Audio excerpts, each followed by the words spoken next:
আসসালামু আলাইকুম আমার প্রিয় ভাই ও আমার প্রিয় বোনেরা, আমি আপনাদের ছোট ভাই এসাম মোহাম্মদ ইব্রাহিম। অনেক দিন ধরে স্বপ্ন আমি পথচারী মানুষদেরকে ঠান্ডা শরবত খাওয়াবো। সেই উদ্দেশ্যে আজকে একটি বরফের পাটা নিয়ে আসলাম এবং আমরা গিয়ে আপনার ডেকোরেটরে গিয়ে একটি বড় সসমান, নতুন একটি সসমান আমরা ভাড়া করে এখন সসমানটিকে পরিষ্কার করে নিচ্ছি। আমরা সসমানটি পরিষ্কার করে এরপরে আমরা এর ভিতরে লেবু দিয়ে দিব। আমরা অনেকগুলো লেবু কিনেছি, আমরা নিজেরা সেগুলোকে সুন্দর করে হাত ধুয়ে পরিষ্কার করে চিপে নিয়েছি। আমরা অমৃতের একেবারে অরিজিনাল যে ট্যাঙ্কটা 750 গ্রামের সেই ট্যাঙ্কটা নিয়েছি। আমরা এরপরে 8 কেজি চিনি আমরা এই শরবতে ব্যবহার করেছি, লেবু দিয়েছি, তারপর লবণ কিনে লবণ ব্যবহার করেছি। সুন্দর করে আমরা শরবতটাকে ঠান্ডা করে গুলিয়ে আমরা বরিশাল বাকেরগঞ্জ আল আমিন মসজিদের সামনে আলহামদুলিল্লাহ আমরা আমাদের এই ঠান্ডা শরবতটা বিলানো শুরু করেছি। তো প্রিয় বন্ধুগণ, আমি আপনাদেরকে আগেই বলে রাখি, আমাদের মূল মাকসাদ যে আমরা আলহামদুলিল্লাহ পথচারীদের মাঝে একটু ঠান্ডা শরবত খাওয়াবো। যেহেতু আপনারা জানেন বাংলাদেশে প্রচণ্ড পরিমাণে তাপ পড়তেছে। তো আল্লাহ তাআলার অশেষ মেহেরবানি যে ভাই বিশ্বাস করবেন না, এত মানুষ এসেছে আমার এই শরবতটা খাওয়ার জন্য, মানে আমি নিজেও অবাক হয়ে গেছি। এবং আমরা এখানে 4 জনে আমরা শ্রম দিচ্ছি ইনশাল্লাহ।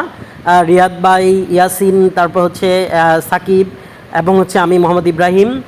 আমরা 4 জন এখানে যথেষ্ট পরিমাণ সময় দিয়েছি এবং স্বেচ্ছাসেবী হিসেবে কাজ করেছি। বিশ্বাস করেন ভাই, মানে কি যে তৃপ্তি পেয়েছি যখনই শরবতটা বিলাচ্ছি, যখনই কাউকে শরবতটা খাওয়াচ্ছি। কেউ কেউ 1 গ্লাস খেয়ে বলছে ভাই আরেক গ্লাস দিবেন। আমি বলছি যতক্ষণ আপনাদের ইচ্ছা খেতে পারেন। আলহামদুলিল্লাহ আমরা প্রায় 1000 গ্লাস শরবত বিলাইছি ইনশাআল্লাহ। এটা আমরা ধন্য মনে করতেছি নিজেদেরকে। আর যারাই শরবতটা খাচ্ছে ভাই, সবাই ওখানে দাঁড়িয়ে দাঁড়িয়ে দোয়া করছে যে আপনাদেরকে আল্লাহ তাআলা আমাদের অন্তরটা যেরকম আপনারা ভিজিয়ে দিয়েছেন, আমাদের প্রশান্তি যেরকম করে দিয়েছেন আপনারা ঠান্ডা শরবতটা খাওয়িয়ে, আপনাদেরকেও যেন আল্লাহ তাআলা এরকম জান্নাতে প্রশান্তি দেন। আলহামদুলিল্লাহ ভাই, এই দোয়াটা শুনে সবচেয়ে বেশি ভালো লাগছে এবং তৃপ্তি পেয়েছি ভাই, মনের ভিতরে প্রচণ্ড তৃপ্তি পেয়েছি। আর দেখতে পাচ্ছেন প্রচণ্ড রৌদ্র, সবাই আলহামদুলিল্লাহ পথচারী, হোন্ডা চালক, অটো চালক, ভ্যান চালক, বাসের যাত্রীরা পর্যন্ত নেমে খেয়েছে, বাসের হেল্পাররা পর্যন্ত নেমে খেয়েছে আলহামদুলিল্লাহ। বিভিন্ন চাকরিজীবী, পেশাজীবী ভাইয়েরা, মানে সবাই আলহামদুলিল্লাহ, মসজিদের মুসল্লিরা সবাই, মানে এতটা সাড়া পেয়েছি আলহামদুলিল্লাহ। এই শরবতটা আমরা ঠান্ডা পানির শরবতটা তৈরি করে আমরা এখানে আমাদের কিছু গ্লাস রেখেছি, আমরা 2টা বালতি রেখেছি এবং আমরা বড় একটি সসমানের ব্যবস্থা করেছি, 2টা জগ রেখেছি।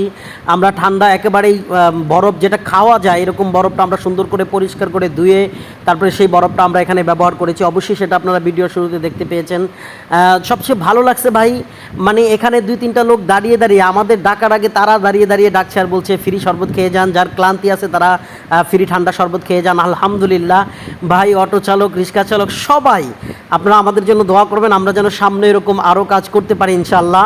এবং অবশ্যই ভিডিওটা শেয়ার করে সকলে সবার মাঝে পৌঁছিয়ে দিবেন, যাতে করে সবাই এরকম যার যার জায়গা থেকে উদ্যোক্তা হিসেবে মানুষকে এরকম তীব্র তাপদাহে যেন ইনশাআল্লাহ ঠান্ডা পানি পান করাতে পারে। সকলে ভালো থাকুন, আল্লাহ হাফেজ।